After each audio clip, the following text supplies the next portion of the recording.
একটি সম্পূরক কোশ্চেন করতে পারেন নেত্রকোনা 5 আসন থেকে নির্বাচিত মাননীয় সংসদ সদস্য জনাব মাসুম মুস্তফা। মাননীয় স্পিকার, আপনাকে ধন্যবাদ। আমি আল্লাহ রাব্বুল আলামিনের শুকরিয়া জ্ঞাপন করছি যিনি আমাকে এই মহান সংসদে দাঁড়িয়ে কথা বলার সুযোগ করে দিয়েছেন।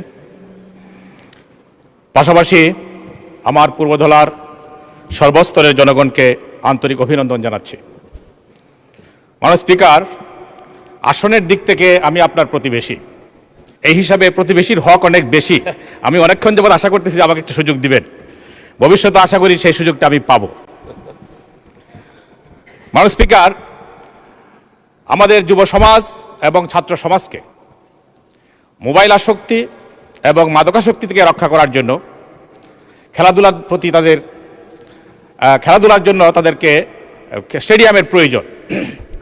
আমি আমার নির্বাচনী এলাকা 161 নেত্রকোনা 5 আগামী অর্থ বছরে একটি স্টেডিয়াম স্থাপন হবে কি না মাননীয় মন্ত্রীর কাছে জানতে চাই, মন্ত্রী মহোদয়ের কাছে।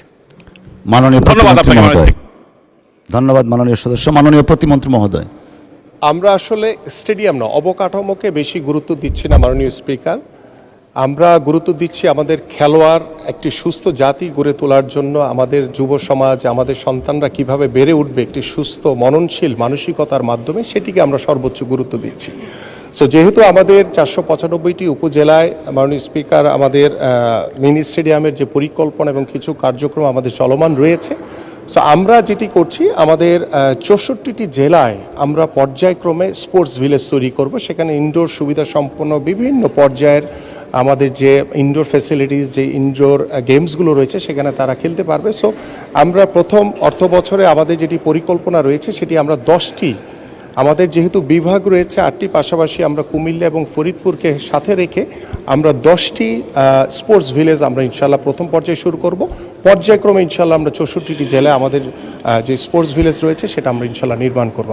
ধন্যবাদ মাননীয় স্পিকার।